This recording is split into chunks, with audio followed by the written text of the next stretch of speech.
안녕하세요. 저는 프리스타일 스키 모글 국가대표 윤신입니다. 모글이 딱 동영상 같은 걸 보면요, 선수가 내려올 때 정말 역동적이에요. 그래서 딱 보기에 사람들이 보기에 되게 멋있겠다 할 수도 있고, 타는 사람들도 이 코스를 완주하거나 했을 때 뿌듯함 이런 게 오는 게 정말 큰 것 같거든요. 그래서 저는 모글적 그런 것을 좋아하는 것 같습니다. 처음에 제가 원래 알파인이랑 인터스키를 탔었었는데 모글로 넘어오면서 사실 신경 써야 할 게 너무 많은 거예요. 턴을 타다가 앞에 점프대가 오기도 하고 속도를 좀 내야 할 때도 있거나 줄여야 할 때도 있거나 이런데, 그게 처음에 탈 때는 사실 너무 복잡하고 혼란스러워서 많이 집중도 못했었고 그랬던 것 같아요. 사실 원래 스키 선수를 알파인을 이랑 인터스키를 그만두려고 했었어요. 근데 그때 저희 아는 삼촌이 모글 스키 강사를 하고 계셨었는데 그때 모글을 자연스럽게 알게 되면서 넘어오게 됐던 것 같아요. 한 번 더 해보자. 처음 탔을 때는 정말 그런 생각 많이 했었죠. 이렇게 경사가 심한데 어떻게 이런 둔덕을 넘어가나. 근데 그것도 이제 겪게 되고 이겨내다 보니까 정말 성취감이 큰 것 같아요. 제가 생각하기에 저는 되게 둔한 성격인 것 같아요. 모든 거에 있어서. 다른 선생님들이나 코치님들한테 질타를 약간 어드바이스를 좀 이렇게 세게 받게 되면 사실 선수들이 되게 마음의 상처를 받고 숙소 가서도 이렇게 되게 속상해하는 선수들이 많거든요. 저는 그런 거에 있어서는 조금 더 둔감하다 보니까 사실 이겨낼 수 있는 계기가 많이 만들어지는 것 같아요. 사실 기쁜 순간이 와도 제가 그렇게 막 티를 내면서 기뻐한 적이 많이 없는 것 같아요. 맹신이라고, 제 이름이 신이거든요. 아까 말했듯이 제가 모든 것에 대해서 사실 둔감하다 보니까 사람들이 봤을 때 살짝 맹해 보이거나 말해도 안 듣는다거나 이런 부분이 맞는 것 같아서, 제가 제 일을 할 때 되게 한 가지 일을 할 때 저에게만 집중하고 남들한테는 사실 집중을 하지 못하는 그런 부분이 있는데, 사실 저희 종목이 혼자 하는 종목이다 보니까 스타트대에 딱 올라가면 저한테만 집중을 해야 되거든요. 그래서 그런 부분이 저한테는 장점인 것 같습니다. 사실 루틴이 있긴 한데 제가 시작하기 전에 가장 이렇게 한번 치고 들어가요.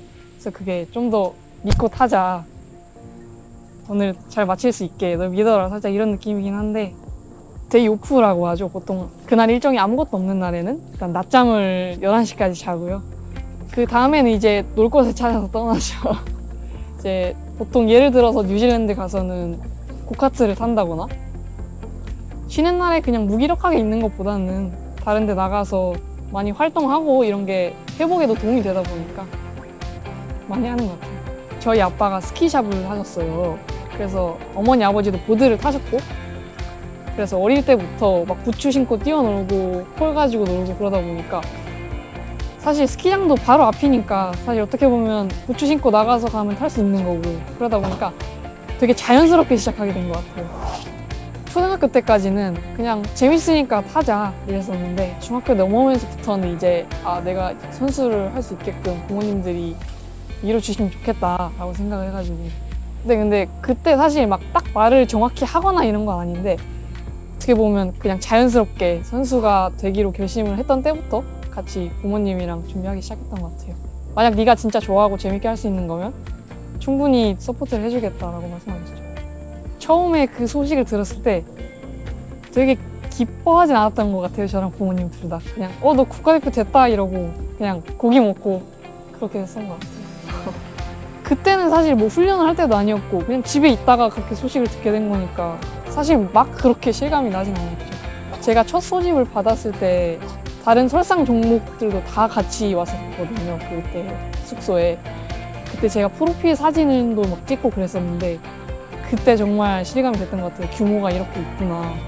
사실 그 홈페이지도 그렇고 인스타그램도 그렇고 딱 제 얼굴이 떠 있는 게 그때가 처음이었어요. 다른 데선 접할 기회가 없었는데 좀 부끄러웠죠. 잘했다고 생각을 하죠. 왜냐하면 저는 이 종목에 대해서 또 재미를 느끼고 있으니까. 물론 알파인이 재미없다는 건 아니지만 제가 몸이 막 그렇게 큰 편도 아니고 피지컬이 좋은 편이 아니라서 내가 과연 이걸로 계속 경쟁력을 이어나갈 수 있을까? 이런 고민들이 되게 많았었던 것 같아요. 제가 종목을 모글로 바꾸면서 해외에 처음 나가봤어요. 그때는 시합을 나갔었거든요. 두 번째가 트레이닝 캠프였어요. 그때 제가 숙소를 혼자서 아예 따로 썼었는데 그때 제가 막 영어도 안 되고 나이도 중학교 2학년 정도 됐었다 보니까 혼자 있는 게 너무 힘들었거든요. 빨래도 할 줄 모르고 요리도 할 줄 모르고 그래서 혼자 사는 법을 터득하기 전에는 정말 많이 힘들었던 것 같아요.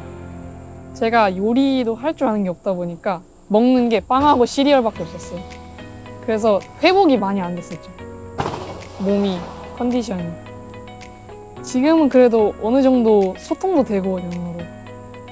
빨래도 어느 정도 다 할 줄 알고 혼자서 해결할 수 있는 게 많아지다 보니까 지금은 딱히 막 그렇게 어려운 건 없는 것 같아요. 제가 점프를 뛰다가 어깨 부상이 한 번 있었어요. 그때 사실 몸이 회복이 잘 안 된 상태에서 훈련을 하다가 공중에서 컨트롤이 안 돼 버리니까 잘못된 자세로 떨어진 거예요. 그래서 사실 공중에서 컨트롤을 잘하면 내가 착지까지 충분히 갈 수 있다는 걸 알고 있으니까 무섭진 않은데 중간에 만약에 내 몸이 막 컨트롤 안 되거나 풀려버리면 착지를 사실 발로 하기 쉽지 않잖아요. 그래서 그런 거에 대한 두려움은 많이 있는 것 같아요. 그때 제가 안면부로 떨어졌거든요, 랜딩을. 그래서 이렇게 떨어졌는데 그때 어깨가 빠졌어요. 그래서 병원 가서 다시 끼고 재활 잘하고 있습니다. 작년도 11월 달에 루카 핀란드에서 첫 월드컵을 뛰었었는데 국내 대회만 뛰다가 첫 월드컵을 나간 거니까 어떨까 기대도 많이 했었는데 실제로 눈앞에서 내가 영상에서 보던 선수들이 하고 있으니까 너무 배울 게 많았죠. 그리고 사실 처음에 대회 뛰면서 스타트에 섰을 때는 집중 못했어요. 너무 떨려서. 내려와서 그러고 주저앉았었던 것 같아요. 초등학교 6학년에서 중학교 1학년 넘어갈 때 제가 3라는 기술을 처음으로 시도를 했었어요. 근데 그게 죽어도 안 되는 거예요. 그래서 올 때마다 훈련하기 싫고 막 집에 가고 싶고 그랬던 적이 있는 것 같습니다. 합숙은 어렸을 때부터 많이 하던 거라 그래도 어렸을 때는 부모님이랑 같이 다녔으니까 그런 거에 대해서는 사실 뭐 그렇게 힘든지 몰랐는데 처음 되고 나서 외국에서 합숙을 하니까 정말 신경 쓸 게 많더라고요. 집에 들어와도 할 게 산더미고 그런 부분에서는 좀 힘들었던 것 같아요. 대표팀 되기 전에는 사실 여름에 외국을 나가본 적이 거의 없었어요. 거의 한국에서만 훈련을 하던 선수였고 그래서 한국 시즌이 끝나면 워터가 한 5월이나 문을 여니까 계속 쉬다가 학교를 나가다가 워터에 방학 때 뛰고 그리고 학교를 계속 나가다가 그러다가 시즌을 다시 시작했었거든요. 근데 이제는 스케줄이 일주일 단위로 차 있으니까 뭔가 좀 더 선수로서의 할 일이 많아진 것 같은 느낌인 것 같아요. 항상 훈련하기 전에 양치를 해야 하거든요. 입안이 텁텁하면 훈련을 잘 못하겠더라고요. 그래서 저는 칫솔 치약을 항상 가방에 들고 다니는 편인 것 같아요. 그래서 훈련할 때도 뭐 많이 먹는 걸 안 좋아하고 그런 것 같아요. 제가 초등학생 때 저희 팀 선수들이랑 그날이 대회 날이었어요. 그래서 제가 기억하기로는 9시까지 스타트에 올라와 있어라 였는데 저희 팀 애들이랑 제 동생이랑 있는데 화장실이 너무 가고 싶은 거예요. 셋 다. 그래서 리프트를 타고 올라갔는데 정상에서 화장실이 없었거든요. 근데 나는 지금 화장실을 가야겠으니까 밑으로 내려가서 화장실을 갔다 올라갔는데 엄청 혼났던 기억이 있죠, 늦어서. 저희 롤모델은 저희 엄마예요.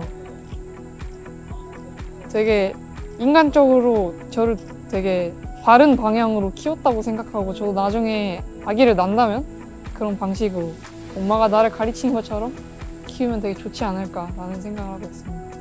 열려 있으세요. 그래서 네가 좋아하는 걸 하고 살아라. 딱히 막 공부를 그렇게 강요하지도 않으셨고 네가 좋아하는 거면 나는 뭐든 서포트를 해주겠다 이런 분이셨어가지고 나중에 저도 그렇게 되고 싶습니다. 무조건 운전면허죠. 저 운전 너무 하고 싶어요.